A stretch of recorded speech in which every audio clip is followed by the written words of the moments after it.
La urma urmei, ce-i trebuie lui matematică, germană și fleacuri de-astea? El e chimist și naturalist. Ce-i umple capul cu lucruri nefolositoare? Și în aceeași clipă se văzu într-o situație exagerat de nenorocită, glăsuind fraze foarte frumos alcătuite cu atitudine de martir. El ar fi un geniu neînțeles, persecutat, căruia însă la urmă îi se recunosc dăruitele însușiri. Apoi, repede, imaginea se schimbă într-un marin victorios asupra lui însuși, disprețuitor și înconjurat de glorie. Are să vadă ei. Glasul scăzut, aproape șoptit printre buzele strânse, îl trezi. Vecinul său de catalog, un italian cu ochii mici și obrajii cărămizii, lucra cu aprindere. Marin își clătină capul, apoi voi să rămână iarăși singur cu el însuși. Dar gândurile erau sugrumate de necazul ce creștea necontenit. Căuta să se liniștească în viziunea unui marin filozof, dar nu reuși decât în parte. Îl atingea tot mai mult realitatea unui dispreț din partea profesorilor. Voia să îi se recunoască meritele pe care era sigur că le are. Gândul unei răzbunări, al unei apoteoze, îl întărâta. Se mișca disprețuitor în bancă, privi rece pe cei din fund și închise ostentativ caietul de notițe, dar nimeni nu luă în seamă. Peste puțin sună de ieșire. Ca întotdeauna, Banciu întârzia aproape toată recreația pe catedră. Nu-și găsise explicația. Când ieși, Marin se ridica alene în picioare și începu să râdă silit, ca nu cumva să bănuiască ceilalți că insuficientul i-a lăsat urme în suflet. Colegii de la Modern așteptau cu ghiozdanele, afară. Își făcuseră într-o sală de jos ora de latină și acum erau grăbiți să intre în clasă pentru că aveau chimia. Ce dracu v-a ținut atâta? Noi facem carte, bă, ce, ca voi? Începură veșnicele riposte la care nu se lua seama și care aveau numai menirea de a fi glumețe. Ante, apud, ad, adversus, ai greșit, adversus. Păi ce, eu învăț ca voi 6 ore la latină pe săptămână? Te tâmpești tu destul cu matematica. Realiști, insulte. Câțiva din fund se repeziră peste bănci, râzători. Care e ăla? Care e nemernicul? Săriți, modernul! Doi băieți se strecurară zgomotoși pe deasupra băncilor, urmăriți de răzbunătorii realiști. Ține-l, babo! Bă, nu fi scârbos! Dă-i! Astâmpără-te, Costandache! A insultat menirea sfântă a realului. Să-l crucificăm! Are dreptate, să-l crucificăm, Bă, săriți! Spălăm insulta cu sânge! Marin era printre cei mai aprici. Se învârtea, apucat de picioare, sărea în spatele moderniștilor, pălmuia glumeț, cânta, se suia pe catedră, predicând. Răsufla pripit cu ochelarii alunecați de-a lungul nasului, micșorându-și ochii din pricina prafului. Broboane sărate de sudoare îi se prelungeau pe față. Cu reputația lui de cel mai zăpăcit și nervos băiat din clasă, nu părea însă prea bizar. Numai un modernist mărunt, Bănățeanu, cu nasul lui mare și cu coșuri pe frunte, făcându-și loc prin mulțime cu un ghiozdan frumos de piele, îl întrebă. Ce te-a apucat, doctore? L-a pârlit Vanciu. Bănățeanu întrebă pocind dintr-adins numele. Vanciu? Vanciu? Condoleanțe! Păi nu-mi pasă. Se întoarse în loc, trânti 2 colegi care se întrebau reciproc la chimie și se vârâ între mulțimea gălăgioasă de lângă catedră. Îl răstignau pe unul mic, gras, bondoc, Galimir, și el urla cât îl ținea gura. 2 realiști îl trăgeau de picioare și 2 de mâini. Marin începu să-l gâdile pe sub vestă. Bondocul se zvârcolea între râs și răget, iar ceilalți hohoteau și făceau glume pe care le țipau ca să se audă. Moderniștii, după ce se adunară în număr mare, se repeziră la răstignit și încercară să-l scape. Cu îmbrâncituri trântă, chiar cu ghionturi, izbutiră să elibereze un picior și o mână. Lupta era în toi, peste bănci, în jurul răstignitului, când de jos se auzi sunând vag clopoțelul anunțând profesorii. Morariu, chestorul de la Real, ceru tăcere. Domnilor, vă rog, treceți în bănci. Poate mergem în laborator și domnul Voitinovici are să găsească zgomotul ăsta. Nici silueta mândră a chestorului, pe care în adevăr îl necăjea onoarea ce îi se făcuse, nici glasul lui Brătășanu de la Modern nu potoliră lupta. Galimir izbutise să scape și alerga acum peste bănci ca să se ascundă în mijlocul moderniștilor. Chestorul îl amenință. Galimir, te dau pe listă. Ce stric eu, mă, brătășanule? Peri, astâmpără-te! Ce faci gura acolo? Ia vezi că acum te răstignim. Câțiva realiști râseră și se împărțiră pe la locuri. Mulți își aduseră aminte că nu știu nimic la chimie și că să ne ascultați. Ce avem, mă? Aldehida formică, cetonele și chinonele. Și chinonele? Alea nu le-a explicat, dar trebuia să citim noi. Trei băieți lucrau de zor la tablă formule simetrice și le comparau cu cele din carte. Atomii de carbon se așezau pripiți lângă cei de hidrogen și oxigen între liniuțe ce se depărtau de la nucleu ca niște raze. Numiri prelungite și greu de pronunțat se memorizau cu glas tare, împreună cu formulele substanțelor și însușirile lor chimice. Mai rămaseră puțini afară din bănci. Ceilalți răsfoiau înfrigurați caietele de note și consultau prevăzători și știința vecinilor. Numai de nu ne-ar da extemporal. Bănățeanu se ridică revoltat dintr-o bancă din fund. Cine a spus extemporal? Ce extemporal? Nu ne-a anunțat. Păi ce, mă? Extemporalul se anunță? Ce are a face? Voitinovici anunță întotdeauna mai înainte. O să dăm o mică extemporală. Când auzi străvechea și mult repetata propoziție a profesorului de chimie, Marin râse cu poftă. Era liniștit. Ora aceasta era una din puținele la care nu era teamă. Fu neatent până la sfârșitul cursurilor. După chinuitoarea oră de chimie, urmă una de istorie și una de franceză. Marin visă tot timpul. Spre sfârșitul orei de franceză începu să-l doară capul. Aerul stricat și căldura îl înăbușiseră.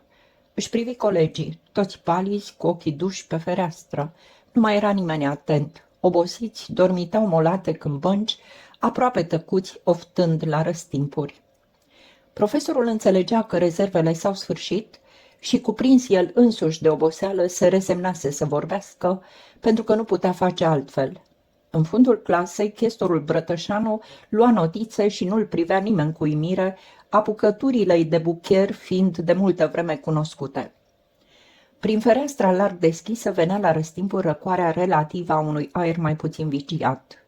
Marin își aduse aminte de mansarda lui, unde căldurile începeau să ajungă de nesuferit și unde laboratorul îl stingherea. Pentru întâia dată încercă o senzație de oboseală, de plictiseală scârbită pentru chimie. Fură câteva clipe în timpul cărora nu reușea înțelege bucuria ce i-ar putea o aduce mulțimea aceea de borcănașe desperecheate. Simți un gol în suflet, o deziluzie care îi se lămurea cu cât simtea mai mult nemărginirea albastră de deasupra casei vecine.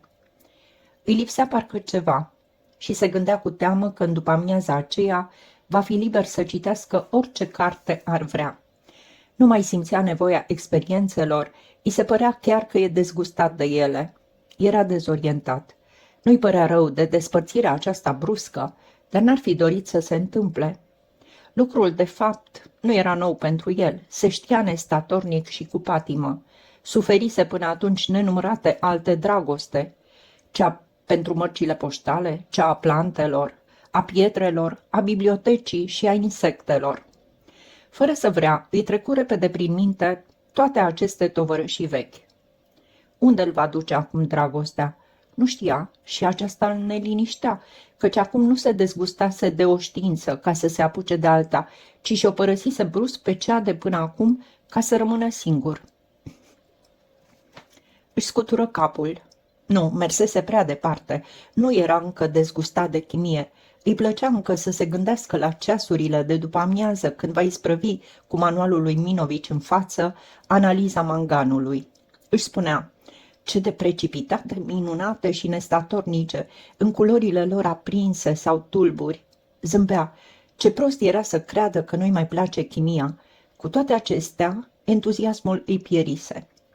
Când sună, coborâ scările încet, încet, ca niciodată. Te-a moleșit căldura, herr doctor. Se mulțumi să răspundă: salutare. Și sfârșind treptele, porni spre casă fără să aștepte pe Dinu. Ca și ieri, dar din alte pricini, se simțea mai bine singur. De ce să fie nevoit să râdă și să spună glume? Înțelese că e teamă să nu îi se dezlipească masca și zâmbi la gândul că era un prefăcut. Apoi, încruntat, grăbi pasul. Un profesor trecu. Îl salută, dar nu fu văzut. Își îndesă șapca cu necaz pe cap și începu să bolborosească. Târziu numai își aduse aminte că se întoarce și astăzi cu un insuficient. În odăița din mansardă, Marin cita pagini dintr-un caiet gros. Scrisul era pe alocuri neciteți și băiatul își supăra ochii apropiindu-i micșorați de caiet. Fața era nemulțumită și nervos sărea din timp în timp pagini întregi. Lectura îl plictisea. Era un manuscris vechi de 2 ani, un proiect magnific de roman intitulat Jurnalul unui om sucit. Marin își aminti melancolic serile de toamnă din clasa a 4-a, când compunea inspirat frazele acelea lungi și nemeșteșugite, pătrunse de un suflu romantic și scrise numai pe jumătate. Un presupus elev își însemna zilnic impresiile. Acel elev nu era altul decât el, Marin Popană, a cărui sensibilitate fără margini alcătuia pe aceea a omului sucit. Nu mai citise de mult jurnalul și se simțea acum decepționat. Îl deschisese cu gândul să-l continue, să-l sfârșească și să-l publice, ca să arate celor de la liceu cine e el și cât a suferit. Și înțelegea acum cu tristețe cât de falsă era suferința lui și cât de mincinoase erau paginile jurnalului în care, pe ascuns, se idolatriza, bagiocorind pe cei care nu-l înțelegeau.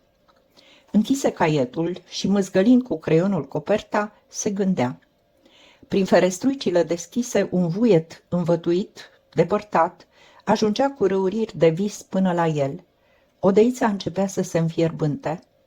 În adâncul sufletului, Marin era revoltat, împotriva școlii, împotriva profesorului de germană, împotriva lui Banciu. Simțea crunt nevoia de a se manifesta, de a-și vădi darurile, de a se răzbuna de umilințe. Privi măsuța cu sticluțe. Un precipitat galben se adunase în fundul unui pahar cu pereții subțiri, acoperit cu o foaie de hârtie albă. Fără voie se gândi, bicromat de plumb, și se păru atât de încet drumul lui în tovărășia bicromatului de plumb. Asta trebuie acum, cât mai e timp, or să vadă ei. Dar era sfârșitul lui mai, când să-l scrie, când să-l tipărească. Abătut, Marin se rezemă cu tot spatele pe scaun. Nu mai e timp. Și corigența la matematică. Chipul lui Banciu îi trecu prin fața ochilor, înfiorându-l. Dar poate nu va rămâne. La urma urmei sunt atâția profesori care îl simpatizează. Au să-l sprijine când va fi conferința de final de an. Are să vorbească Nanul, profesor de limba română, are să-l susțină și Moisescu de la științe naturale, și Soloveanu și Moisil. Dar ce are a face? Matematica e materie principală la real. Și apoi, Banciu nu-l poate suferi, nu scapă de corigență, nu poate să scape. Ei, și ce? Cu atât mai mult. Cu atât mai mult? Păi da, să-l umilească pe el mult și apoi are să vadă ei. Supărat de-a binelea, stăpânit de gândul tiran al corigenței, se ridică de pe scaun și se plimbă prin odaie. Era lucru rar pentru el să se plimbe prin odaie. Gândea mai bine în fața mesei lunguiețe din fața ferestruicii. Dar acum nu putea sta locului. Începu să vorbească singur. Nu mai merge. Și se trânti pe pat. Un pat de lemn vopsit roșu, ce ocupă aproape tot peretele din fund. Am să scriu romanul. Trebuie să-l scriu la vară. Nu se poate. Se văzu într-o vară de prin cărți, într-o vacanță împletită cu grâu, cu nouri, cu nuci stufoși, scriind un roman. Viziunea se șterse îndată. Amănuntele îi precizară în contururi și culori vacanța. Are să stea o lună în tabăra cercetășească din Dumbrava Sibiului și restul în București. Îl va scrie. Și hotărârea îl bucură într-atât încât zâmbind, încruntându-se, fluierând, săgetând gesturi cu mâinile, coborâ scările și se duse, lucru rar pentru el, să vadă pe cei de jos. Spre seară veni Dinu. Pătu întreagăt la ușă și intră după ce și-a zvârlit o clipă ochii în oglinda rotundă din odaia alăturată. Salve, doctore, ce citești? Marin îi arătă coperta unui roman francez, apoi la zvârli, bucura de venirea prietenului la capătul mesei. Stai jos, ai să suferi de căldură, dar trebuie să te resemnezi și ai să scoți haina ca și mine. Nu vine cineva? Nimeni. Apoi râzând, aducând scaunul din odaia alăturată. Cine poate rezista la căldurile astea caniculo-tropico-africane? Și schimbând grăbit vorba, Știi că am recitit azi romanul? Ei? Dinu se așeză mai bine pe scaun, așteptându-se să audă o conferință întreagă. Căci, încă din iarna trecută, Marin făgădui că o să-l recitească și să-l completeze. Publicarea jurnalului unui om sucit trebuia îndeplinită, după socoteala lui, când Marin va împlini 15 ani. Ori de atunci, nu numai că jurnalul nu se publicase, dar nici încă ai sfârșit nu era. Marin se arăta nehotărât, nestatornic și nu lucra nimic. Se mulțumea numai să tipărească în ziarul științelor populare articole asupra insectelor și câteva fantezii fără greutate. Și de câte ori îl întrebă Dinu, își motiva totul prin chimia și cărțile care îi luau tot timpul. Crezuse un timp că Marin lucrează în ascuns, dar își dăduse seama repede de neadevăr. De data aceasta, curiozitatea era satisfăcută. E o prostie. Ce? Jurnalul unui om sucit. Celălalt nu priceput dintr-o dată schimbarea aceasta bruscă de păreri. Știa că Marin are o idee excelentă de jurnal și era convins că va pricinui zgomot îndeajuns la apariția lui. Da, o prostie, nimic adevărat și știi, stânjenitor de fals și prea dulceag și proscris. Și apoi autorul prea se crede. Toată lumea e neghioabă, numai el e geniu și geniu neînțeles. Banal, la foc. Vorbea precipitat, batjocoritor și supărat. Se bâlbâia, căutând epitete chinuitoare. Răstignirea aceasta îl ușura și după ce exclamă puțin teatral, la foc, se simți mult mai liber. Era sigur că nu va zvârli manuscrisul la foc, dar gândul acesta îi făcea bine. Dar când ai văzut tu toate astea? Azi. Am vrut să-l sfârșesc și am... Dar stai să vezi, știi că mă las de chimie, de laborator? Dinu îi strânse comic mâna, râdea, dar bucuria era adevărată. Se simțea încurcat știindu-și prietenul singur pe un drum pe care altădată îl bătătoreau împreună. Ei, ți-am spus eu, nu o face acum la universitate. M-am plictisit, îți spun drept, târziu, dar în sfârșit. Dar mă apuc iar de insecte. Păi romanul? Îl scriu și pe ăla, dar altfel. Mă gândesc eu, nu-l mai fac jurnal. Un roman realist din viața elevilor, știi? Cu note, cinstit. În fiecare zi însemn, dialoguri de la școală, portrete, stări sufletești. Nu s-a mai scris până acum un roman de felul ăsta. Dinu asculta mulțumit. Întreaga schimbare a prietenului îl bucura. Observase și el, atunci când, entuziasmat, Marin îi citea zi cu zi paginile scrise în jurnal, că e ceva silit în trânsul, dar nu îndrăznise să-și spună gândul pentru că nu voia să-l supere și apoi Marin era cunoscător în literatură, iar el prea puțin. Acum, când îl asculta vorbind, cu o repeziciune amețitoare, încălcind cuvintele, simplificându-le, găsind adjective inedite și vorbe ironice, începu să aibă mai multă încredere în talentul lui. Era convins că are talent și de aceea îl urmărea, curios să vadă ce o să se producă.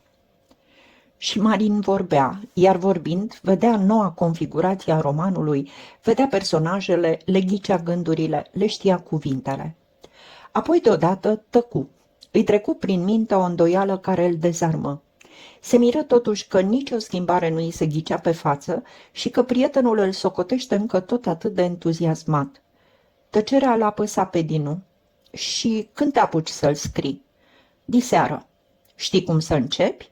Asta aflu atunci, ce-i nevoie să te mai gândești. Va să zic că nu mai adun fișe. Ba adun, dar primul capitol din roman se petrece, știi, la țară undeva.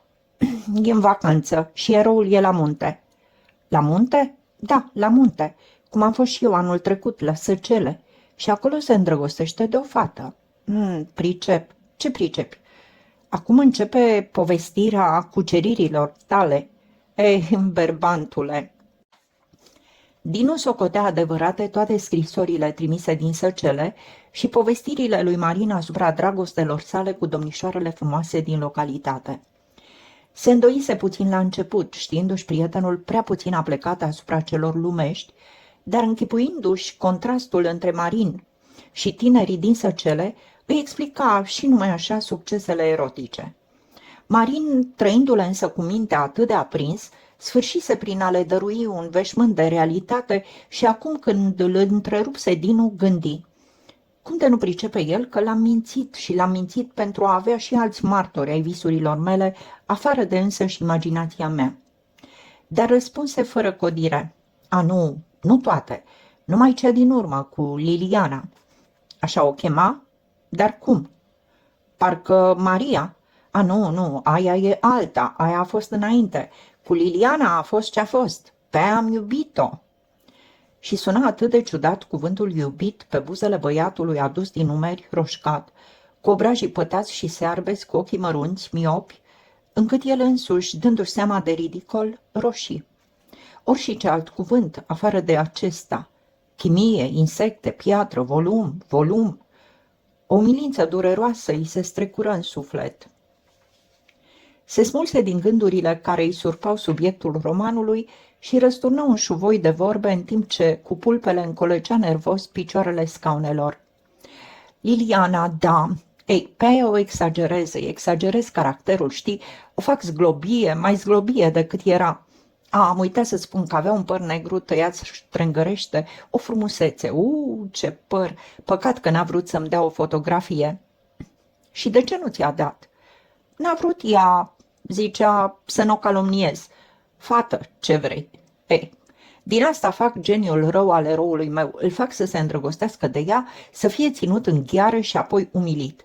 Îți închipui că ăla, cum l-o chema, o să sufere, o să se zbată, să țipe și apoi să alerge acasă, la București. Și aici, după marea suferință, se va arăta acel om sucit pe care îl cunoști. Îți place? Frumos. Și să vezi mai înainte.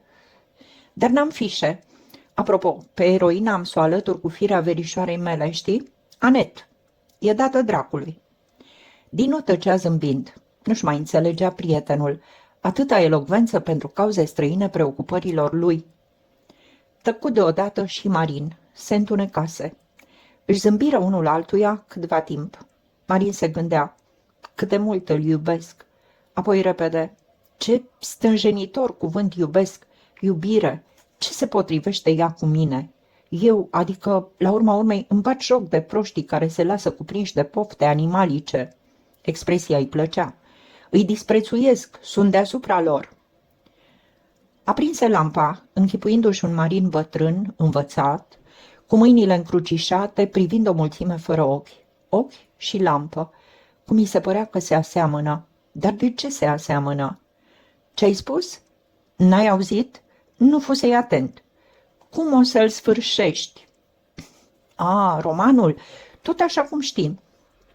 La urmă, eroul, eu adică, fuge la Constanța pentru că rămăsese repetent.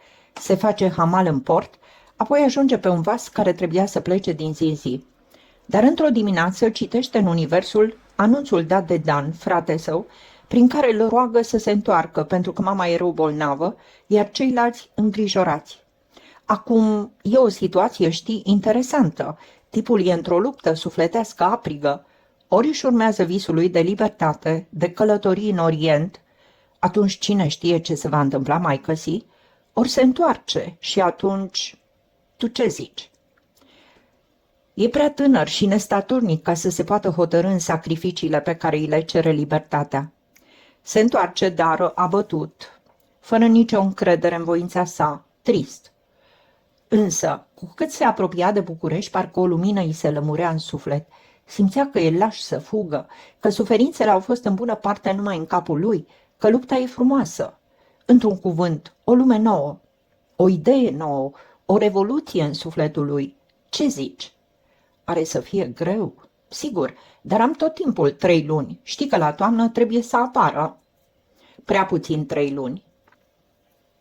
Fugi mai. Când mă așterne pe scris, unde mai pui că sunt lucruri cunoscute? Doar eu sunt ăla. Dinu nu răspunse. Privi numai înspre rafturile cu cărți și îl întrebă: N-ai tu cumva Pergorio? Ba da, dar în românește. Ei, dă-mi-l și așa. Marin scoase cartea dintr-un raft de jos, colbăit. Praful e culoarea locală, de bibliotecă imensă. Dinu încercă un răspuns spiritual. Aici numai praful e imens. Asta așa e. Dar ce vrei, 3 ferestre, se face un curent de intră tot praful străzii. Canon întreg. Ce n-aș da eu să am o odăiță ca a ta? Dinu cuprinse cei 4 pereți spoiți cu var, rafturile sărăcăcioase pe care stăteau înghesuite cărți, cu o privire zâmbitoare și dornică. Își trase haina. Nu-i nevoie să mă conduci, cunosc bine scara. Poți rămâne la jurnalul unui om sucit, succes și inspirație. Marin se porni pe râs din capul întunecat al scării. Ha, ha, ha, mai ales inspirație, vezi să nu cazi. Când intră în odăița luminată prietenesc, grăi la lucru. Dar era numai un cuvânt, cum le spunea de atâtea ori ca să-și dea curaj.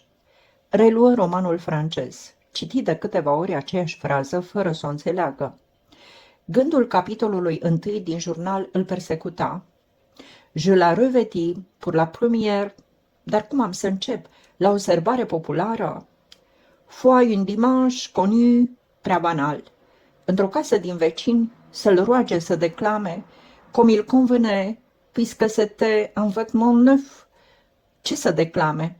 Oh, quand ce jour-là, mai bine în pădure, el și ea. Jour-là, je paras dans la cour du collège, pendant la récréa.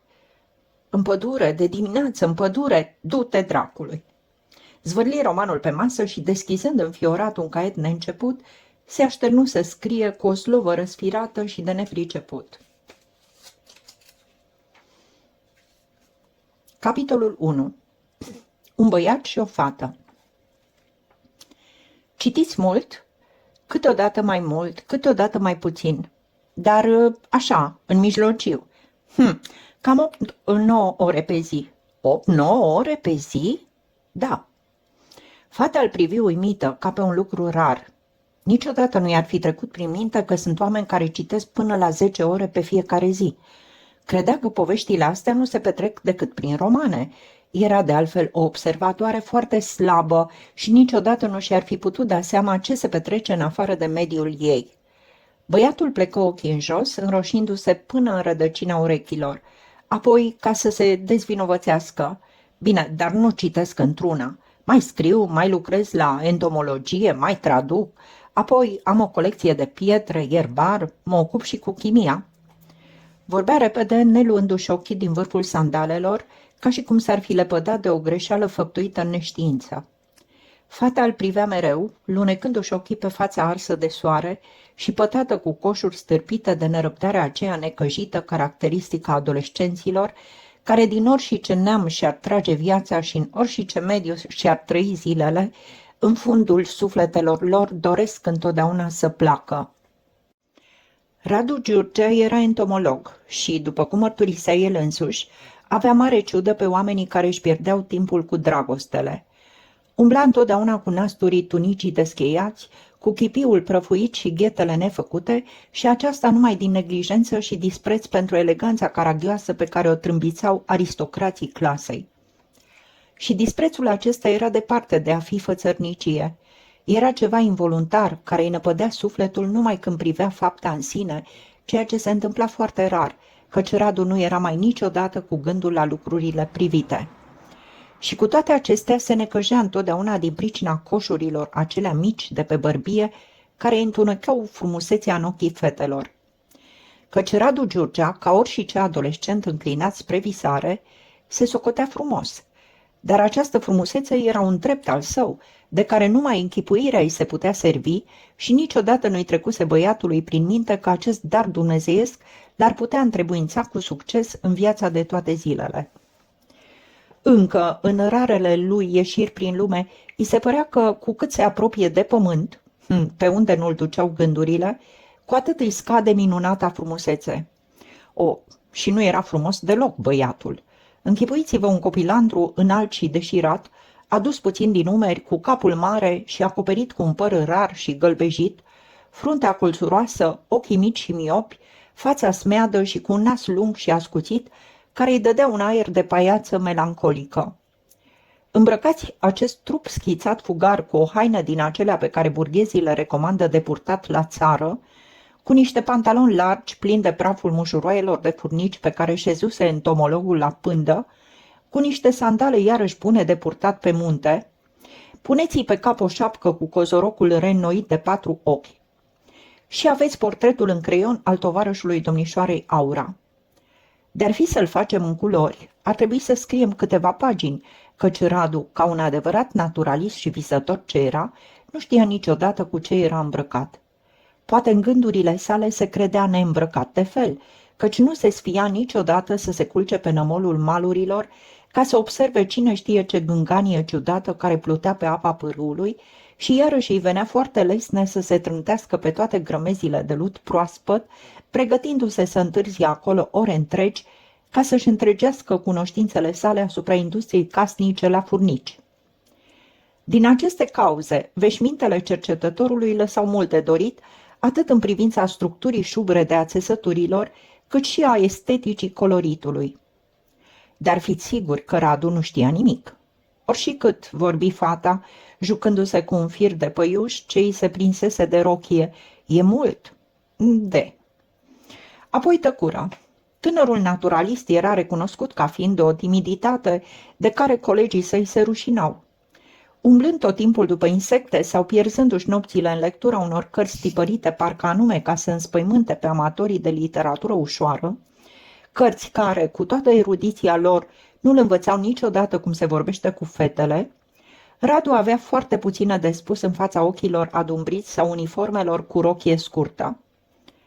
Îl zăpăcea privirea lor ca fundul unei prăpăstii, iar corpurile lor zvelte aveau ceva necunoscut întrânsele, de care el, cercetătorul faptelor celor mai cunoscute, se înspăimânta. E ciudat obiceiul acesta la oamenii savanți de a disprețui tot ceea ce nu intră în raza cunoștințelor lor. Și pe el, Radu Giurcea, cât de mult îl atrăgea necunoscutul cu toată groaza întunericului lui. Dar nu știa care necunoscut. Sunt mai multe, era sigur el că sunt mai multe, și lui numai unul singur îi plăcea. Dar pe acela unde să-l găsească? În insecte? Apoi le-au studiat savanții până în vârful aripilor și n-a mai rămas mustață de țânțar nereprodusă în cel puțin o duzină de manuale. Ce o să mai descopere și el? Și era atât de trist când se gândea la lucrul acesta. Dar de femei avea mereu teamă, mai ales de fete. De altfel, Radu își însemnase pe hârtie schema întregii lui vieți și, după cum era de așteptat, niciun rând nu era rezervat dragostelor cu urmări durabile. Neaplicând niciodată principiul conservării speciei la viața pe care se pregătea să o ducă, pasămite pentru că nu-i pricepea încă însemnătatea, numea cu un singur cuvânt pe toate reprezentantele sexului frumos, femele. Și într-adevăr că, în ochii lui, femeia se făcea vinovată de mari și nenumărate greșeli. Așa cum o cunoscuse din romane, ea nu cerea decât bani și iar bani și, în cel mai bun caz, ardea de pasiuni pe care liceanul nu le înțelegea și ale căror urmări sfâșietoare pentru alții îi se păreau ridicole. Și v-aș putea aduce ca exemplu cele câteva zeci de romane franțuzești, citite numai pe jumătate și cu însemnări pe margine. Nu e adevărat, stupid, minte, etc. Și pusderia de semne de întrebare presărate mai la fiecare frază. Desprinzându-și astfel mintea și obiceiurile, era foarte natural ca acela care clasifică cu atâta ușurință toate speciile de himenoptere din Valea Largă să rămână completamente dezarmat în fața unei viespi tinere, căreia nu-i crescuse încă acul.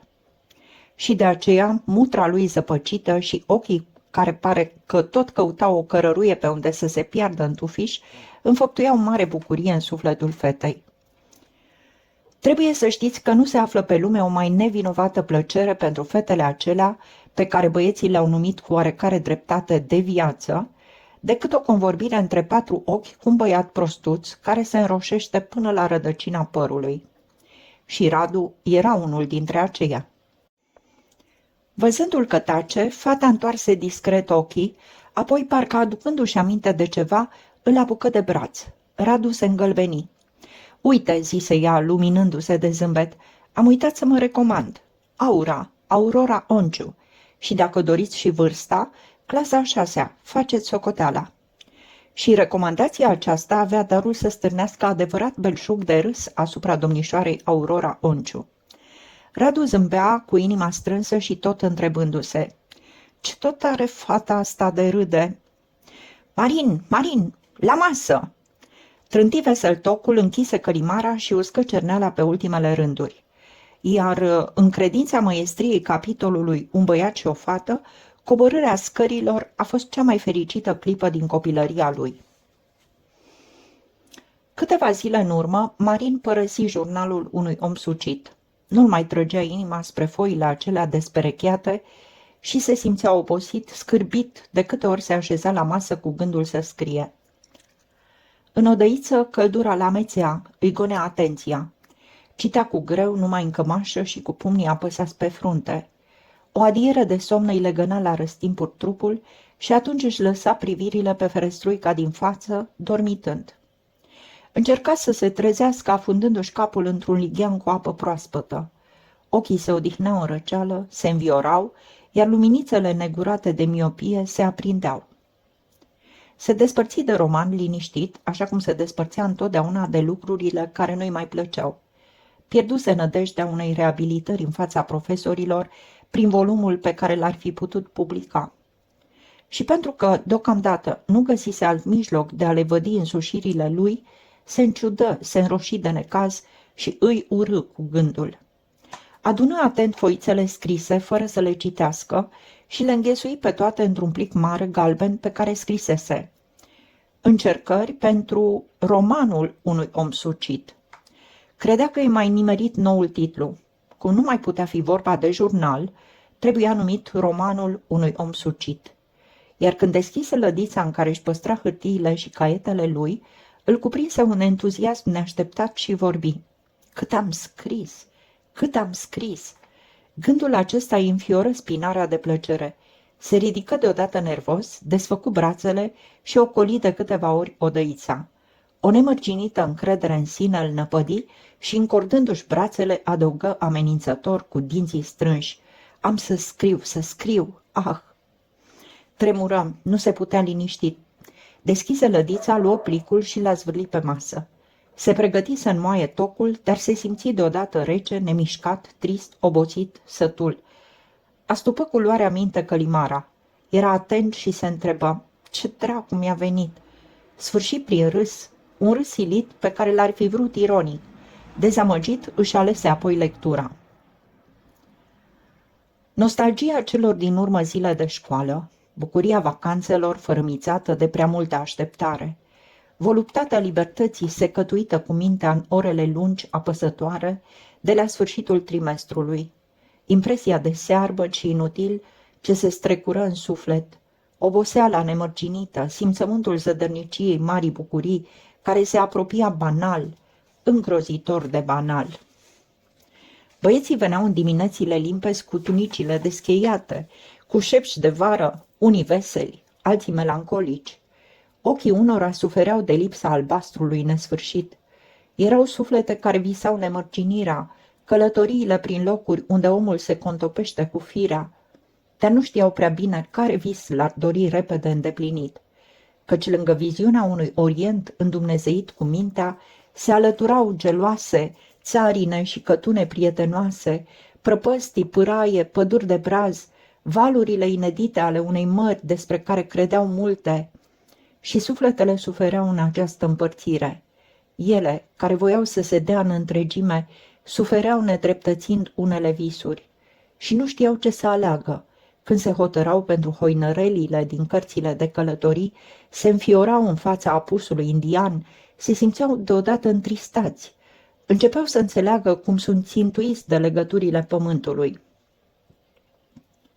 Pe unul dintre visători, un armen focos, îl cheamă Haid Bracterian. Era înalt, bine legat, avea o față negricioasă și ochii adânci. Îl iubeau toți și îl vorbeau de bine. Era știut ca cel mai simpatic din tot liceul. Marin îi era prieten, dar nu se prea vizitau, nu-și împrumutau asidu cărți, nu-și încredințau confidențe.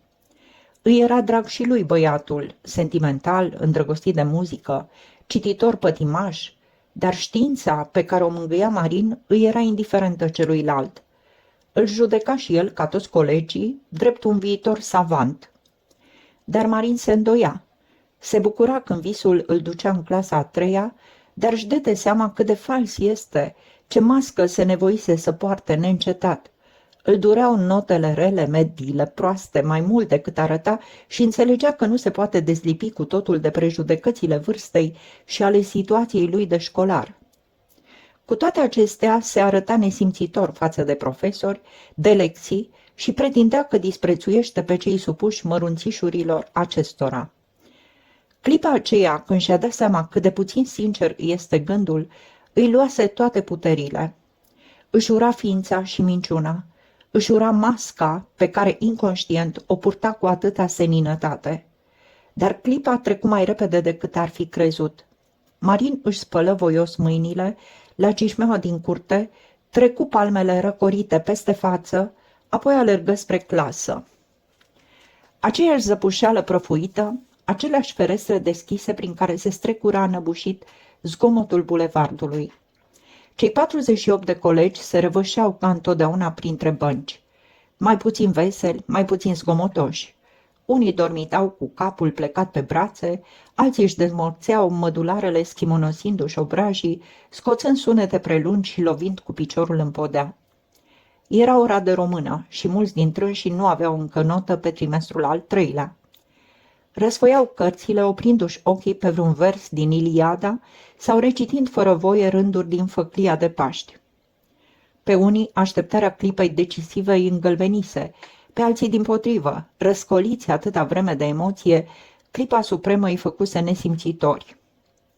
Marin se rezemase distrat de-a lungul băncii, ascultându-și la răstimpuri vecinii care glăsuiau între ei. Cald foarte! Uf, și ce căldură! Când s-o mai sfârși și asta?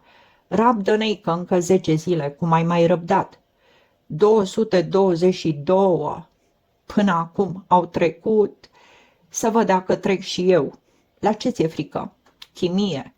Te trece conferința. Parcă o să vrea Voitinovici. N-ar face. Așa e regulamentul. În spatele lui, Marin auzi pe Brătășanu, premiantul clasei, învățându-și lecția.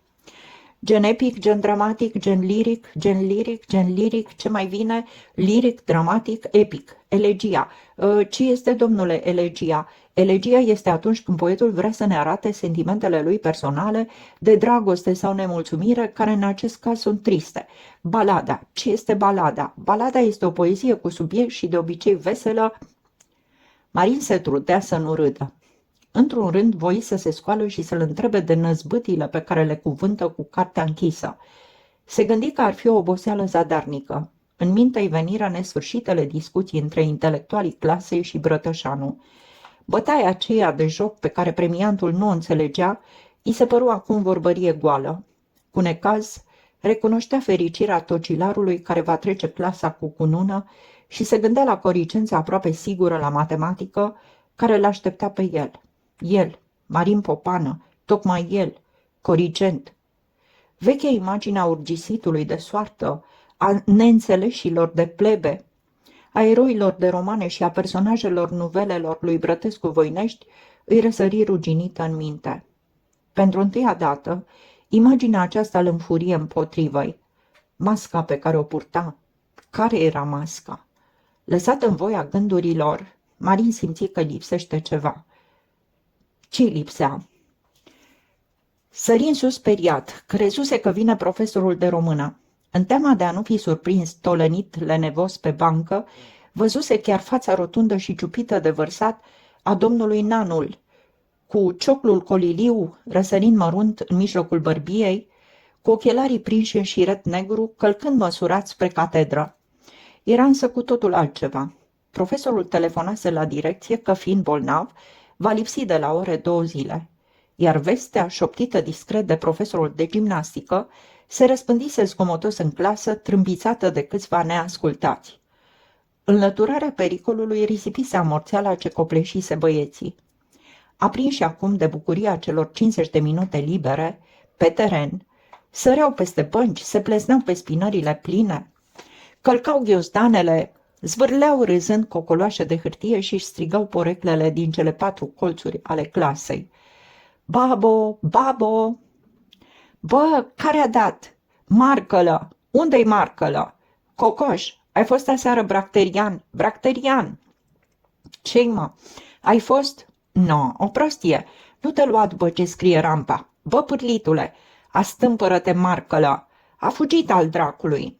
Cineva îl ghionti pe Marin. Scoală, doctore. Matale, ce poftești? Aici nu se doarme. Aici se țipă. Al dracului, herr doctor. Ironic, hai. Ia pune mâna, bă, poprișane. Mai zici? Mai zici? Marin început să râdă. Apoi schimbă vorba. Ce ne facem ora asta, babă? Baba, vecinul lui de catalog, Peri Erno Hannibal, se așeză pe marginea băncii și vorbi cu o față întristată. Nu facem nimic, bă, doctore. Nu ne dă voie pe teren? Am încercat. Nu ne lasă directorul. Te usuci aici și rabzi. Dar bine că n-a venit și nanul. Ne omora. Marin tăcea. În clasă zgomotul începuse să se potolească. Cărțile se iviră pe pupitre, băieții se așezară mai toți prin bănci. Intervenția chestorului era deprisos. Vă rog, domnilor, nu faceți gălăgie, că se aude jos la cancelarie. Morariu, cu gura mică, ochii mici, înalt și cu tunica curată, lovea liniștit cu creionul în catedră. Vă rog, tăcere, faceți tăcere. Peri rămase cu ochii pierduți în gol. Marin se tolănise de-a lungul băncii și privea tavanul. Tu mergi la vară în tabără?" întrebă cel dintâi. Tabăra cercetașilor? Va să zic că e sigur că se face? Sigur. Organizează Velcicu, Răducanu, sub comanda lui Georgescu de la Marea Legiune. O să fie trai o lună de zile în pădurea Sibiului. Dar cum se face de nu ești informat mai bine? Nu prea mă duc pe la sediu. Adică nu te duci deloc. Ce vrei mai să-ți spun? Nu le pot suferi păpușeriile ălora de la Marea Legiune. Costume bălțate, drapele, ordine de zi, parcă ar fi la cazarmă. Peri vorbi fără convingere, molatec, ca ceva admis fără entuziasm.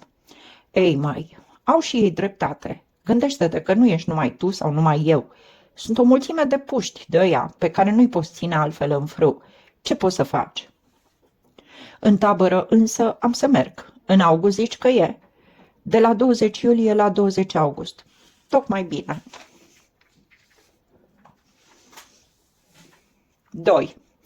Primul Don Juan, 28 mai. M-am apucat serios de romanul unui om sucit. Trebuie să-l scriu. Am modificat mult vechiul plan. Nu îl mai scriu la persoana întâi. Prefer să fie un roman naturalist, cu descrieri multe și cu dialoguri. Am să pun și analiza. Mie mi-a plăcut întotdeauna să mă analizez pe hârtie. Nu reușesc întotdeauna să mă găsesc așa cum sunt, pentru că mă înfierbânt la scris și uit realitatea. De aceea petrec ore frumoase când citesc jurnalele mele. Mai la fiecare pagină apare altul. Oare să fiu așa în realitate? Sau toate mărturisirile mele nu sunt decât produsul fanteziei? Eu știu că de cele mai multe ori sunt sincer când scriu mai ales pentru mine. Dacă nu-mi place, rup totul și zvârl în foc. Câte memorii de ale mele n-am zvârlit eu în foc. Un roman naturalist e mai greu de scris, dar pot pune mai mult în trânsul. Pot pune analiza celorlalte personaje, care nu pot apărea într-un roman conceput sub formă de jurnal, cum am făcut până acum. Subiectul îl aveam pregătit în minte, iar cel dintâi capitol l-am și scris. Scena se petrece la Săcele, satul de munte unde am fost eu astăvară. E ciudat cum am început să cred și eu în realitatea acestui capitol. L-am spus de atâtea ori, încât trebuie să mă gândesc câteva clipe ca să-mi dau seama că nu e decât o minciună. Mă mândresc, învălui cu atâta verosimilitate toate aventurile mele, încât sunt crezute și de cei mai sceptici dintre prieteni. Astăvară eu am petrecut o lună la Săcele și tot timpul am umblat după insecte cu cărțile lui Fabre sub braț. Trebuia să scriu articolele de entomologie pentru ziarul Științelor Populare și mă vâram sub toate tufele și prin toate șanțurile. Dacă voiam să prind necrofori, mă apropiam cu batista la gură de cadavrele găinilor zvârlite de gospodine într-o curte părăsită. Am fost deci tot timpul studios. Când mă duceam la Brașov, îmi compuneam o față pedantă ca să inspir încredere orășenilor, iar când vizitam hora din Săcele, purtam totdeauna în mână un binoclu ca să atrag atenția. E drept, gazda mea avea o fată cam de o vârstă cu mine și destul de frumoasă, dar eu am rămas tot timpul peste măsură de corect. Când scriam însă prietenilor, procedam altfel. Pe fata gazdei o chema Ana, dar eu le-am comunicat că o cheamă Eta, o drăgălașă prescurtare de la Violeta. Pe deasupra am vestit că mai are și o verișoară îndrăcită, care se numea Otilia, precum și nenumărate prietene, care mai de care cu nume mai frumoase. Întemeiat pe acest material, am închipuit mai întâi o dragoste cu Eta, apoi una cu Otilia, apoi încă una cu o fată al cărei nume l-am uitat și, în sfârșit, cu o minunată școlăriță din Brăila. De ce tocmai din Brăila? Ce se chema Liliana. Am dat amănunte asupra plimbărilor mele nocturne cu tovarășele repede schimbate, asupra geloziei dintre cele două verișoare, asupra lipsei mele de scrupule, în privința virginității celor două fete, asupra petrecerilor câmpenești în care eram ținta tuturor privirilor și asupra multor altor fantezii. Scriam toate acestea sincer, oprindu-mă la fiecare sfârșit de pagină ca să se usuce cerneala și bucurându-mă când întâlneam vreo frază reușită. Credeam și eu în ele și apoi întârziam ore întregi ca să continui, numai pentru mine, scenele scrise prietenilor. Mă desfătam de minune. Când am venit la București cu un pachet întreg de convorbiri entomologice în geantă, prietenii mi-au cerut amănunte. Mai întâi, îmi spuneau ei, s-au minunat citind scrisorile, deoarece mă știau prea puțin aplecat asupra celor lumești.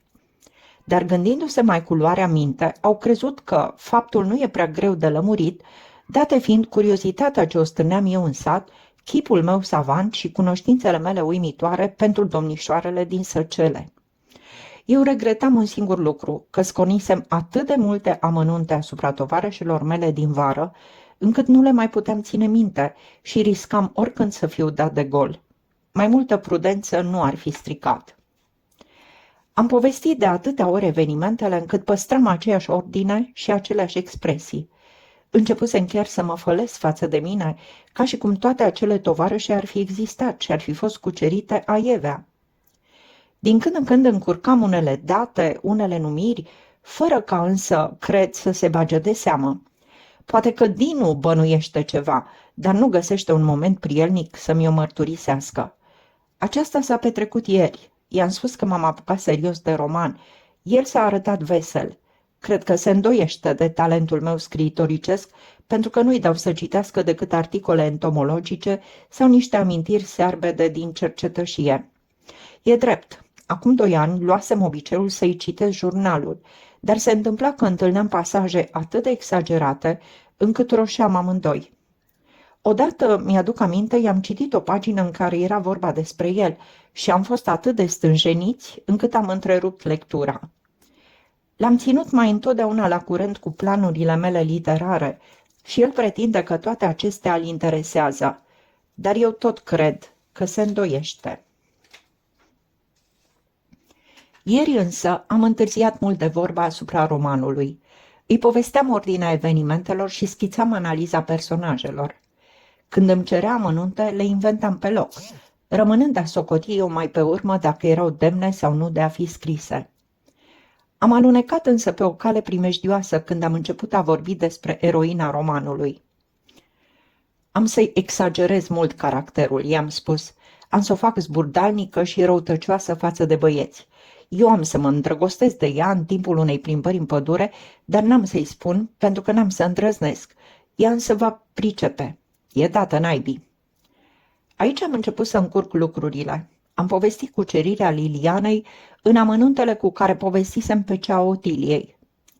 Ia ascultă, frate, m-a întrebat Dinu bănuitor. Pe care ai iubit-o întâi? Pe Otilia, am răspuns eu sigur, pentru că lucrurile acestea nu se uită niciodată. Și pe care ai avut-o din amândouă? Care amândouă? Otilia și Liliana. Și pe una și pe alta. Până acum îmi spuneai că numai pe Otilia. Pe Liliana fie că o iubeai prea mult, fie că nu te-au ajutat împrejurările. Ai uitat, tu. Eu însă mi-adusesem foarte bine aminte că lucrurile se întâmplaseră așa cum susținea Dinu, iar nu cum pretindeam eu. Ia ascultă, doctore, reluă Dinu, hotărându-se poate să mă dea de gol. Nu mi-ai spus tu mie că te plimbai cu Liliana prin pădure, că ați întâlnit un izvor, că tu ai vrut să bei și ea ți-a propus să bei din pumnii ei, că atunci când ți-ai apropiat buzele, ea ți-a zvârlit apa în ochi și tu ai sărutat-o? Chiar așa s-a întâmplat, cred.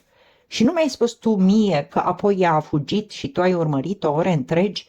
Nu ore întregi, mă rog, și că ai prins-o în sfârșit și că tocmai când cedase, ai auzit pași prin apropiere și te-ai mulțumit numai să o săruți și că apoi a plecat în săptămâna aceea? Ei, aici confunzi tu lucrurile. În realitate nu a venit nimeni să ne deranjeze. Cele ce spui s-au întâmplat cu Paula. Care Paula? Prietena Otiliei. Parcă o chema altfel. Iar confunzi. Dinu nu mai avea ce spune, dar nu putea ști el mai bine decât mine cele ce s-au petrecut astăvară la Săcele. Dar cele ce mi-a spus în urmă m-au pus în grea încurcătura. Ciudat, făcu el, silindu-se să-mi vorbească indiferent și cu o mirare puțin naivă. Dacă ți-aș spune, n-ai să crezi. Spune, nu-ți fie teamă. Foarte ciudat, dar am citit o novelă de D'Annunzio, îmi pare, în care amănuntele unei dragosti se potrivesc uimitor cu cele întâmplate ție. Eu trebuie că m-am îngălbenit puțin. De acum începuse vorba. Dino citise și el novela din care, fără voie, adunasem și eu elemente pentru cuceririle mele de astăvară. Simțeam cum îmi fuge pământul de sub picioare. Și acolo o fată zvârle cu pumnii apă la un izvor și apoi fuge. Mie mi-a părut ideea ca o mântuire. M-am arătat vesel. Acum înțeleg, a citit și Liliana novela și a imitat pe eroina. Ți-am spus că e dată naibii.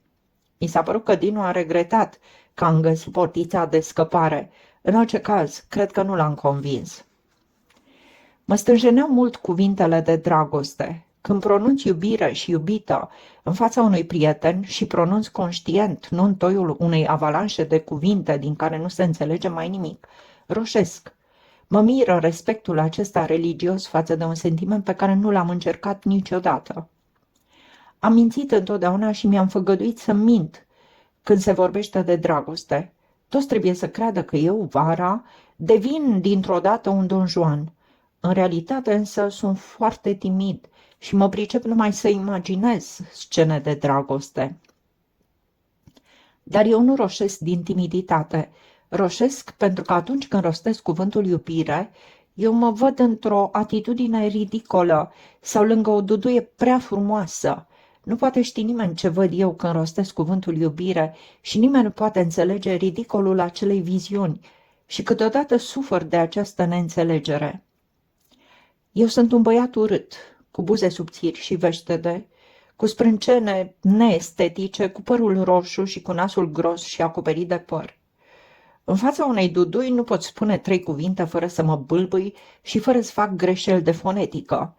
Iar când mă văd în genunchi la picioarele unei fete peste măsură de frumoase, care mă iubește, eu roșesc. Mi-e ciudă că nimeni nu poate vedea atât de exact scena aceasta și cu toate acestea e atât de reală, atât de caragioasă în realitatea ei. Nu știu de ce, dar mă văd întotdeauna cu ochelari lunguieți, cu cozi de nichel după ureche. Eu nu pot pricepe de ce nu mă văd așa cum sunt, cu ochelari mari de baga, cu cozi groase și cu lentile scumpe. Acum, când am obosit și vreau să mă culc, supărarea tot nu mi-a trecut. Știu că am fost ridicol vorbind lui Dinu despre dragoste. Eu, despre dragoste. De aceea m-am și bagiocorit, ca să mă liniștesc. Nu vreau să devin romantic, ca ceilalți prieteni. Un băiat ca mine, care studiază chimia și publică articole științifice, nu trebuie să-și pierdă timpul cu fleacuri. Dar eu sunt necăjit, pentru că nu pot înțelege de ce mă văd caragios atunci când rostesc cuvântul iubire. 2 iunie. Azi am părăsit romanul. Faptul ar merita poate mai multă însemnătate decât îi dau, dar astă-seară sunt plictisit și abătut. N-am nicio tragere de inimă la scris. Nici nu-mi dau seama ce covârșitoare însemnătate are pentru mine părăsirea romanului. Asta înseamnă că și anul viitor voi fi socotit de profesori drept același elev mediocru de până acum. Pentru clasa a 7-a eu aveam alte gânduri. M-aș fi înscris la laboratorul de chimie de la Casa Școalelor și aș fi lucrat cu tragere de inimă. Nu aș mai fi avut teamă de profesori. Romanul unui om sucit le-ar fi deschis ochii și m-ar fi prețuit așa cum trebuie. Dar a trebuit să-l părăsesc. Se apropie sfârșitul anului și trebuie să-mi îndrept nota la germană. 2 corigențe odată m-ar doborî. Am început de pe acum să-i obișnuiesc pe cei din casă cu corigența la matematică, dar dacă aș rămâne și la germană, ar fi un dezastru. Trebuie să învăț ceva la germană, trebuie apoi să învăț și la celelalte materii, căci au început tezele. Poate am să scriu romanul în vacanță. 10. Capitolul în care apar fecioare, castele și berete spaniole. Eu cred că m-am înșelat în toate paginile caietului acesta. Cred că acum încep să mă cunosc mai bine. Sunt eu ambițiosul care își sfărâmă pumnii strângându-i și care ar vrea să muște cu dinții din carnea pulpelor fierbinți ale femeilor de neam mare? Aș vrea eu să-mi văd chipul în toate vitrinele și să se vorbească de mine și să am 4 fecioare pe lună, așa cum am auzit că avea D'Annunzio. Poate eram necăjit și excitat când scriam toate acestea. Acum mă înțeleg altfel. Acum stau în pădure și mi-e silă de acel eu din București, răutăcios, ascuns, mincinos și profitor de lucruri ce nu se pot căpăta. Aici, în Dumbravă, m-am schimbat, pentru că în București stăteam în mansardă și respiram praf și dogoare, iar acum stau sub stejari. Romantic? Nu, scriu foarte sincer, dar mă întreb, am dorit eu întotdeauna pulpe fierbinți sau numai mi se părea că doresc? Poate că doream, poate că nu doream, dar trebuie să aflu ceva sigur și bag de seamă că n-am să izbutesc niciodată să ajung la aceasta, pentru că eu nu mă mai recunosc. Nu trebuie să afle nimeni aceasta, dar așa este. Nu mă recunosc nici în mansardă, nici la bibliotecă, nici încruntat, nici scrâșnind din dinți. Nu sunt eu acela, o știu sigur, dar atunci, care sunt eu? Acela care scriu acum? Dar la București cine era? Nu mi-e necaz că nu pot dezlega problema aceasta. Nu mă interesează. Mă aflu foarte bine așa cum sunt, fără nicio ambiție și fără niciun gând ascuns. Acolo trebuia să port cu grijă o mască, pentru ca nu cumva să-mi zărească cineva cât de cât fața. Aici însă nu-mi pasă de nimic. Spun ce gândesc și nu se supără nimeni. Trebuie că exagerez. Am recitit gândurile de mai sus și am înțeles. Încerc să mă conving că devin angelic. Oare mă schimb eu aici, în Dumbravă? Dacă m-aș schimba, ar băga de seamă ceilalți. Ar băga de seamă Dinu și s-ar mira, mi-ar pune întrebări. Dar văd că toți mă socotesc cel dinainte, simpatic și original. Atunci ce e adevărat din toate acestea? Unde mă mint eu acum? Poate m-am schimbat, dar port încă mască. Însă ceea ce era caracteristic la mine până acum era masca, iar dacă m-am schimbat, trebuie să lepăd masca. Și atunci, dacă m-am schimbat, de ce cred ceilalți că sunt același, că port, deci, masca? Cine mă silește să o port? Dumneata pricep ceva din toate astea. Totuși, sunt convins că m-am schimbat. M-am schimbat mult, deoarece idealul meu din București mi se pare aici searbăd și josnic. Acum aș vrea altceva. Eu aș mărturisi ce vreau, dar mi-e teamă că am să râd prea mult când mi-o veni în fire, pentru că eu tot știu că nu m-am schimbat. A doua zi. E ciudat. Devin din ce în ce mai melancolic. Caut să rămân singur, să mă gândesc la cele ce-mi plac mie. Mie îmi plac acum lucruri foarte curioase. Îmi plac fetele din Sibiu, care vin la noi în tabără și râd de toate nimicurile. Eu n-am cunoscut pe niciuna pentru că mi-e teamă de ele și când vin, eu pornesc în pădure. Mi-e teamă ca nu cumva să-mi placă vreuna și să încep să oftez, să lăcrămez și să scriu epistole amoroase. Ceilalți le cunosc aproape toți și se plimbă cu ele și le sărută. Îmi pare rău că nu le pot săruta și eu, dar sunt prudent și mi-e groază de ridicol. Dar nu-mi plac numai fetele din Sibiu. Îmi mai place să visez o prietenă cu părul scurt, cu care să pornesc după insecte prin pădure. Eu știu de ce mi închipui prietena mea pătimașă după entomologie, ca să cred eu că nu mă leagă de ea decât o tovărășie științifică. Dar nu e așa. Pe fata cu părul scurt o iubesc. Ce? Ei, parcă mă aude cineva. O iubesc și pace. Nu e nevoie să mai reamintești coșurile și miopia, pentru că ai început să devii banal. Și apoi n-ai avea niciun succes. Poți să mă zugrăvești ca o broască purulentă, ca un motan bubos, ca un hoit de diavol în care colcăie viermii și tot am să susțin că-mi iubesc tovarășa cu părul scurt. Recunoaște-te, de data aceasta am vins. Dacă vei putea mai târziu să râzi, cu atât mai bine. Deocamdată, lasă-mă să mă plimb cu tovarășa mea, căutând insecte.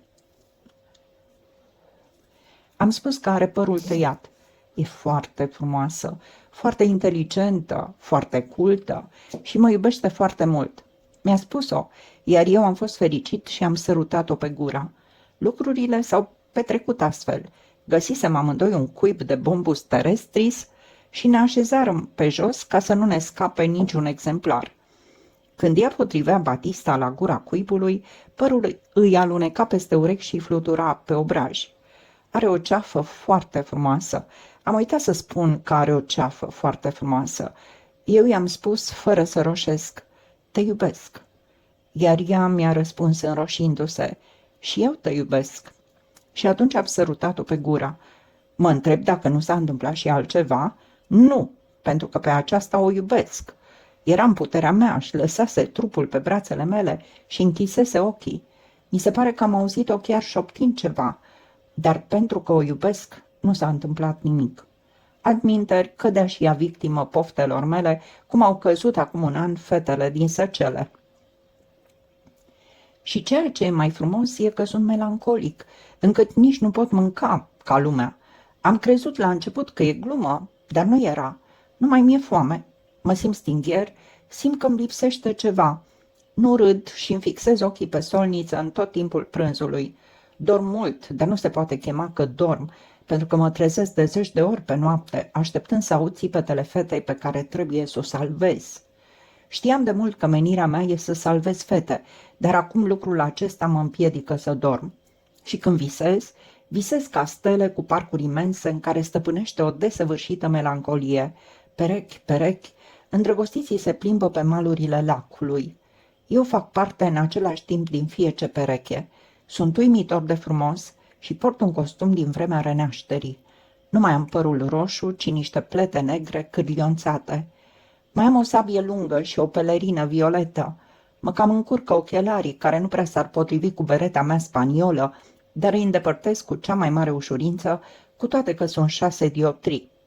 Îmi plac mai ales ochii, niște ochi mari, triști, mai ales triști, cu genele lungi și tremurânde, cu ploapele negre ca la actorii de cinematograf, cu expresie. Aceasta mă bucură, ochii mei cei triști mai păstrează încă expresia ochilor din timpul zilei, pe care îi cunosc toți, dar nu-i admiră nimeni. Nu mă întrebați cum se face aceasta, nu datorez lămuriri. Pe lac sunt și lebede, dar nu despre lebede vorbesc eu admiratoarelor mele. Le vorbesc despre lucruri abstracte, metafizice, care le fac multă plăcere. Vorbesc foarte frumos și toate fetele din parcul imens se pierd de dorul meu. Eu rămân de cele mai multe ori impasibil. Când însă una din admiratoarele mele are părul retezat și citește pe fabră, o sărut pe gură. Așa sunt eu. Și nu mă interesează faptul că parcul imens seamănă cu codrul nostru de stejar, castelul cu tabăra noastră, lacul cu lebede cu lacul din Dumbravă, iar fetele care mă admiră cu fetele din Sibiu care nu mă cunosc. Plimbările cu prietena mea, de obicei o cheamă Mili, prin pădure sunt delicioase. Ele îmi lasă în suflet o melancolie nesfârșită care mă face să cedez porția mea de varză cu carne lui Pache. Pache se miră de binefacerea mea, dar ce-mi pasă mie de Pache? Ar fi în stare vreodată să aibă și Pache o Mili a lui? Nici nu mă întreb dacă tovarășa mea l-ar putea plăcea pe Pache. Pache, om cu carne și oase multe. Dar eu, eu, atât de subtil, atât de trist, atât de chinuit de problemele metafizice, eu, ființa adorabilă, care cu adevărat pot iubi o fată cu părul scurt, eu, care mă mulțumesc să sărut numai pe buze o fată ce înșoptește cuvinte plăcute, în timp ce Pache, eu, melancolic, Ca un adevărat înțelept ce iubește, eu, care singur din întreaga tinerime română, pot procura fetelor acele clipe sublime de dragoste abstractă, eu și Pache. Dar ce-mi pasă mie de Pache? Mă duc cu Aura, e mai frumos așa, Aura, și în Sibiu. Ea zâmbește și mă soarbe din ochi, zâmbesc și eu și o țin de mână. E atât de frumoasă Aura. Mergem și ne cumpărăm cutii pentru insecte, iar lemnarul ne privește fericit. E fericit pentru că i-a fost dat și lui să admiră o pereche atât de potrivită.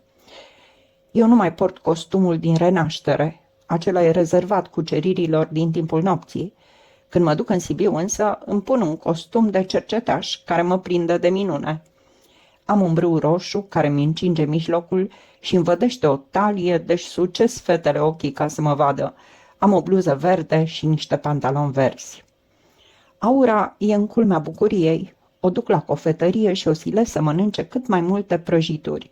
Îi dau să ducă și acasă, pentru că, asta se știe, Aura locuiește în Sibiu și e singură la părinți. Mie ce-mi pasă? Am găsit geanta cu franci francezi și cheltuiesc cât mă îndeamnă inima. Am de unde. Dar nu zău, prea sunt melancolic. Îmi dau foarte bine seama că sunt de o melancolie apăsătoare, nițeluș caragioasă și direct romantică. Nu numai că îmi dau seama, dar mă și distrez din pricina aceasta. Dar nu mă pot vindeca. Sunt trist, foarte trist și visez pe Mili, pentru că așa o cheamă. Am voit să iau notițe pentru romanul unui om sucit. Mi-a fost peste putință. În loc să însemn așa cum simt, eram ispitit să bagiocoresc puțin. Și aceasta nu se poate, pentru că romanul unui om sucit va fi un roman obiectiv, unde faptele și stările sufletești vor fi înregistrate fără supărare și fără batjocură.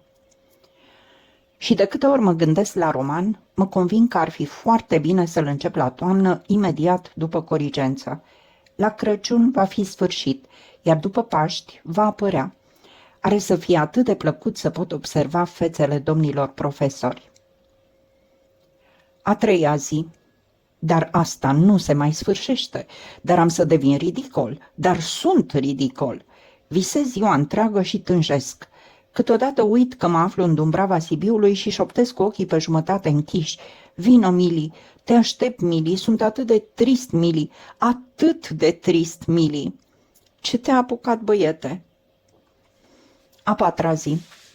Peste putință să-mi vin în fire. Au început să observe și băieții. Ce-i cu tine, doctore? Nu mai prins nicio insectă? Nu mai prind. Ce am eu cu insectele? Acum nu mai visez castele și fete cu părul tuns. Acum cred în ele. Melancolia a început să-mi zdruncine și principiile mele, absolute până de ună zi. Științele și cărțile mi se par searbăde, iar munca și ambiția mea inutile, inutile. Asta mă necăjește mai mult. Cred în castele și nu mai cred în munca și ambiția mea.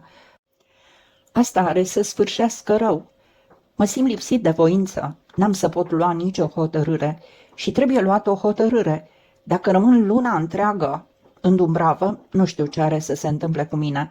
Am să devin altul și eu nu vreau să devin altul, pentru că am socotel de regulat cu acela care sunt eu astăzi și am de tras profit după urma necazurilor îndurate. Dar parcă mai pot voi eu ceva acum? Pot numai pe hârtie. În realitate, aș vrea să mă retrag în fundul unei păduri, să leg o prietenie cu o fată de împărat, să fiu un ascet temut, dar să mă las ispitit de o fată cu părul tuns. Ce vreau eu astăzi? Poate nu vreau nimic, ci numai doresc. Peste 3 zile. A s-a hotărât. Trebuie să mă mântuiesc. Pe mine mă așteaptă altă viață. Eu n-am nevoie de idile. Trebuie să înțeleg odată că n-am nevoie de idile. Acestea sunt bune pentru oamenii simpli, burghezi, mărginiți și supuși poftelor imediate. Eu sunt de o esență superioară. Eu vreau să ajung într-o zi cineva. Eu am să rup cu idilele și am să părăsesc fetele cu părul scurt. Am spus comandantului că plec, pentru că trebuie să învăț pentru Corigență. Am spus prietenilor că nu mai pot rămâne pentru că nu mai am ce citi și mă doare capul dacă nu citesc. I-am mințit pe toți, că doar nu era să le spun adevărul, nu-mi intră în obicei. Iar acum am să plec. În mansarda mea am să devin cel dinainte, omul care-mi trebuie. Cel de acum e trist. E trist pentru că are să moară. Eu știu că are să moară. Cu atât mai bine. În mansarda mea nu primesc nici tineri cu berete spaniolă, nici fete cu părul tuns. Acolo sunt eu, stăpân. Acolo am să mă așez la masa mea și când voi obosi citind, am să strâng pumnii și am să mă mângâi gândindu-mă la carnea femeilor de neam nobil, din ale căror pulpe fierbinți voi mușca odată și odată. Scrisoare din tabără, fragment. Pregătește-te de clipe amare, dragul meu, și află că sunt hotărât să te informez cât mai complet posibil asupra stării sufletești și sociale a prietenilor tăi din tabără.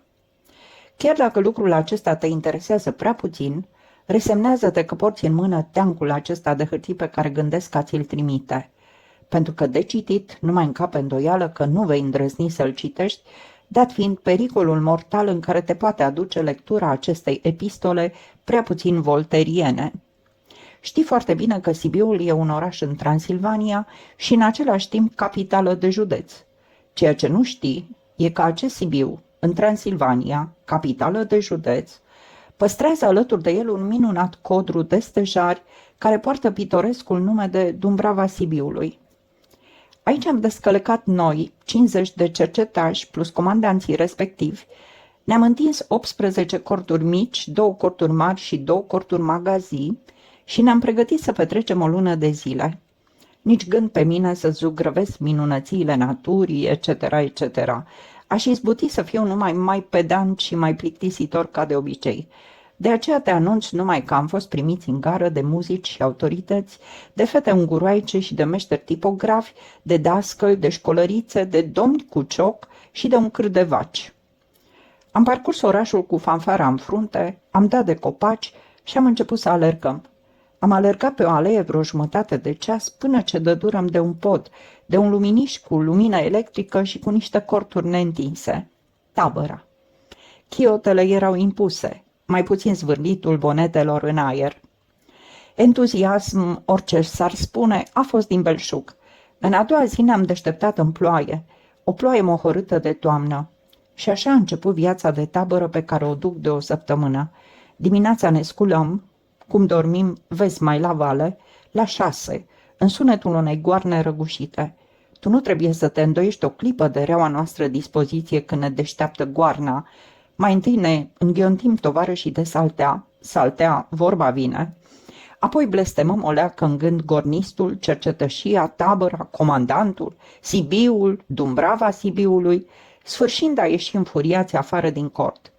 În ce mă privește, operația aceasta e întotdeauna întârziată la mine din pricina ochelarilor pe care nu-i găsesc.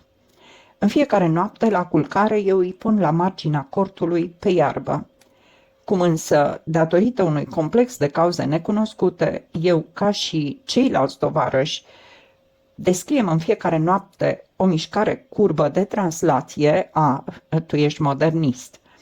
Ochelarii mei întârzie întotdeauna să încadă sub degetele care pâșpâie de-a lungul cortului. Pornim apoi la spălat, la o cișmea afară din tabără. Acolo trebuie să fac coadă, pentru că ceilalți tovarăși, neavând ochelari pe care să nu-i găsească dimineața, sosesc cu mult mai devreme decât mine. Mă resemnez întotdeauna și aștept cu ștergarul sub braț, în timp ce aud de departe, tocmai de la corturile grupei întâi, unde sunt și eu, țipetele lui Pache. Te întreb desigur căror pricini se datoresc aceste țipete care mă distrează în lungile clipe de așteptare. Află, dragul meu, că Pache e înzestrat cu o lene imensă, cum nici tu, nici un muritor nu-ți poți face idee. Trebuie să te sui cu picioarele pe el până să-l faci atent la îngrozitoarea, pentru Pache, frază informativ-imperativă pe care i-o spui. A sunat gornistul, scoală-te! După aceea, liniștit, te scoli și îl dezvelești de tot ce are pe el, ca să-i risipești aburii calzi ai somnului. După cum te-ai așteptat, însă, Pache rămâne nesimțitor și doarme vârându-și capul în iarbă. Atunci recurgi la o cană cu apă, apoi la un baston cercetășesc, apoi îl calci pe mâini, el și le bagă sub pântec. Îi pisezi picioarele cu o pereche de bocanci, el nu simte. Și la urmă, exasperat că se anunță ceaiul și tu nu ești spălat, cere ajutorul lui Livovski, al lui Oprișan și al altor herculi din grupele vecine și, apucând câte 2 la un picior și 3 de cap, îl târâți afară din cort, grămădindu-vă toți cu ciomege și satâre să apărați intrarea acestei cazone locuințe. În poziția aceasta, Pache se mulțumește să urle cât îl ține gura câteva minute, făcând deliciile celorlalți cercetași și deșteptând pe comandant, pe țiganul ajutor de bucătar care doarme sub un car și pe madama de la dugheana de peste drum de tabără, care cu toții îi seamănă. Apoi se potolește, cere sticla de eau de Cologne din colț, pe el nu-l mai lasă să intre, scoate o batistă și își cercetează părticică cu părticică obrajii, bărbia, fruntele, buzele, sprâncenele și, la urmă, dinții. Apoi își ia o strachină imensă și alergă la cazanul cu ceai, strigând: "Ce fel de treabă e asta? Că el așteaptă aici de o jumătate de ceas, că asta nu e regulă, că de ce nu-și fac toți datoria cum și-o face el, că ce-i întârzierea asta, că ne apucă amiaza, etc." și sfârșește întotdeauna bombănind: "Firați ai dracului de somnoroși!" De aceea, dragul meu, pricepe acum cum eu, sărmanul de mine, care mă scol cu prea puțină întârziere, îl găsesc întotdeauna pe Pache alimentându-se cu ceai, în timp ce tot eu trebuie să fac coadă la cazan. Când vin și eu bucuros, cu lichidul roșu fierbinte, dulce, și mă pregătesc a-l ironiza pe Pache, care ar trebui să fie cu cana goală, îl găsesc, împotriva tuturor așteptărilor, cu ea plină. "Supliment!" îmi strigă el, strâmbându-se. Și închipuiește-ți starea nervilor mei când, obținând acel rarisim supliment, îl văd pe el din nou cu cana plină, aburind. Atunci mă informează cu amănunte. I-am spus: "O cană pentru domnul comandant Vulpe", și mi-a dat. Acum mănânc. Dar comandantul Vulpe? Păi el nici nu-i în tabără. Și dacă te prinde? Dacă mă prinde, mă deznoadă în bătaie și continuă să-și înmoaie statornic felii întregi de pâine neagră în cana smălțuită. Acesta-i planul. Ceea ce urmează e atât de vast, atât de complet, încât ar trebui scrise anale întregi ca să-i redea un palid chip. În fiecare zi, o grupă de serviciu mătură tabăra, adună lemne, curăță cartofi, spală vasele, aprinde focul, târguiește din Sibiu, duce scrisori la poștă și le aduce pe acelea pe care scrie Tabăra Sibiu, post restant. Și, în sfârșit, sarcina cea mai grea, pregătește, pe lângă un foc strașnic, șezătoarea pentru seară. Când vine rândul grupei mele, eu iau o cutie mare, încing curelele curiei de herborizat și mă prezint la Livovski. Plec după insecte și după plante. "Păi bine, doctore, tocmai astăzi, când avem atâtea treabă?" "Azi e răcoare, se prind himenopterele de minune. Îndeopsebi, Xilofega violacea nu apare decât până la amiazi și trebuie neapărat să prind câteva exemplare." Îmi iau un aer savant și împotrivesc pedant ochelarii pe nas. Apoi: "Dacă însă spui că ai treabă, rămân, cu toate că te anunț că nu mă pricep decât la adusul apei. Când mă va întreba comandantul cum stau cu fauna și cu flora taberei, eu am să-i spun așa cum sunt lucrurile, că nu-mi dai voie să umblu după insecte și că mă pui să aduc apă la bucătărie. Vorbesc foarte serios." Șeful, exasperat de această scenă care se repetă din 3 în 3 zile, îmi spune: "Hai, du-te și vezi de nu întârzia și tu atât." Eu stau până ce găsesc o Xilofega violacea. Pornesc agale printre copaci. De cele mai multe ori vânez într-adevăr gângănii sau culeg plante caracteristice.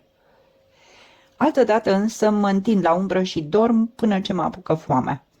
Atunci prind repede vreun fluturaș, îmi încarc brațul cu buruien, dacă găsesc vreo șopârlă moartă, cu atât mai bine, și pornesc spre tabără cu un aer preocupat sau mulțumit, după împrejurări. Admirabile, ranunculacee și un exemplar de roza vulgara, cum n-am întâlnit până acum. Trebuie să fie o varietate nouă, dar ea privește microlepidopterul acesta și arătă un fluturaș sărăcăcios cu aripile scuturate de polen. Hai, ce zici? Șeful, băiat cum se cade, dar neinițiat în tainele entomologiei, mă privește lung, încurcat și mulțumit în același timp că are sub ordinele lui un cercetaș atât de savant. Ce să zic, frumos, dar unde dracul ai găsit? Pe ăsta? Dacă ai ști cât am alergat după el, m-am făcut numai apă, dar nu pot să mă plâng. Microlepidopter ca ăsta n-are nici muzeul. Șeful, cum nu se poate mai vesel, mă invită să mă cinstească cu ciocolată. În dosul lui, eu, milos, dau drumul fluturașului. Mai greu duc când, după o asemenea zi de lene, mă întâlnesc cu comandantul taberei. Îmi face semn cu mâna de departe să vin la el în fața cortului. Încruntat, călcând indiferent ca un adevărat savant, eu vin cu iarba sub braț și cu șopâr la mâna dreaptă. Cum merge, naturalistule? Admirabil, chiar azi, ei? Am găsit niște specii deosebite, exemplare rarisime, domnule comandant, rarisime. Nu mai spune. Da, mă mir și eu de atâta noroc. Ei, și unde sunt acelea rarisime? Uite astea. Și eu scot câteva paie verzi sau cine știe ce soi de urzici și le întind. Din nefericire, Vulpe, care nu părăsește nicio clipă pe comandant, s-a ocupat pe timpuri cu botanica. De aceea se apropie cu un aer de cunoscător și apucă cu luarea minte paiele. Eu, care știu cu ce s-a ocupat Vulpe pe vremuri, sunt pregătit pentru orice întrebare. Păi astea sunt graminee, camarade. Eu, surzând îngăduitor față de ignoranța lui Vulpe, îi arăt obișnuitele noduri ale gramineelor. Vedeți astea? Nodurile astea? Le văd. Le vedeți cum sunt? Cum sunt? Nu distingeți? Nu sunt foioase. Cine nu sunt foioase? Nodurile. Ei, păi cum e? Asta le deosebește de graminee și îl privesc disprețuitor. Vulpe se încurcă, se preface că privește stăruitor nodurile și deodată se luminează. Da, vezi dumneata, așa e, domnule, nu sunt foioase. Eu privesc în ochi pe comandant care râde. Ai văzut, Vulpe? Ai văzut copilul? Apoi către mine tainic, dar tot mai știe Vulpe botanică. Nu se lasă, Vulpe, nu se lasă. Apoi începem să vorbim despre alte lucruri. Eu aduc discuția asupra entomologiei, cu care Vulpe nu s-a ocupat niciodată, și țin adevărate dizertații. Se mai adună și alți comandanți și câțiva cercetași mai răsăriți. Toți se minunează de știința mea și îmi cer amănunte. Păi viespile cum le prinzi? Viespile? Foarte simplu, pun mâna pe ele. Toți admirativ, mirându-se. Pe viespi? Da, eu știu cum să le apuc. Eu li-s tata lor. Și cum le apuci? De cap. De cap? Da, și când vor să mă înțepe, își înțeapă capul și mor. Aici rămân cu gura căscată. Nu se așteptau la întorsătura care a luat-o povestirea mea. Eu continui netulburat, iar pe vipere le prind cu șiretul de ghete. Cum? Și pe șobolani în batistă. Niciunul nu mai vorbește. Eu las ierburile jos ca să pot gesticula mai în voie. Cu fluturi e mai greu, pentru că disting ușor culoarea roșie. Dar și pe ei îi prind și scorpioni, cu amoniac. Pe coropișnițe le scot cu zahăr ars. Nu-ți poți închipui admirația tuturor. Comandantul nostru e însă vanitos. M-a silit să pregătesc o colecție a insectelor din tabără pe care să o arate vizitatorilor mândrindu-se cu știința cercetășească. Eu i-am spus, domnule comandant, o colecție nu se face cu una, cu două și îmi trebuie cutii mari. Las că faci și tu și fără cutii, mi-a răspuns. Și atunci m-am mulțumit să înfig gângănile în niște ciuperci uriașe pe care le tăiam felii ca să fac economie. Veneau vizitatorii, admirau tabăra, stăteau de vorbă cu comandantul, cu cercetașii. Când se pregăteau să plece, comandantul trimitea să mă cheme. Mă scoteau a nevoie din cort. Hai, doctore, că au venit vizitatorii. Eu vin bombănind, dar îmi iau de departe o mutră severă de savant. Uite, domnii ar dori să le arăți colecția. Fac indiferent. Sunt numai niște biete himenoptere, coleoptere și lepidoptere prost conservate. Specii rare am eu acasă. Câteva exemplare din nepacinerare de toată frumusețea. Domnii mă privesc, cumpătimindu-mă în gând. Comandantul privește mândru domnii. Ați văzut? Cinerare! Vlăstarul, anul 3, numărul 4, 5, decembrie 1925, paginile 13-18. Sfârșit.